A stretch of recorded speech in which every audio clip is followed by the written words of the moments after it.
एक बंगाल टाइगर की दहाड़ रात में 2 किलोमीटर से अधिक दूर तक जा सकती है।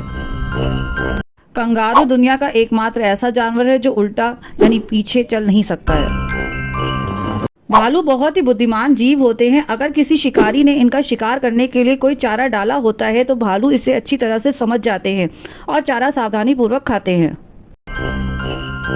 हॉलर नाम के बंदर की चीख 5 किलोमीटर तक की सुनी जा सकती है।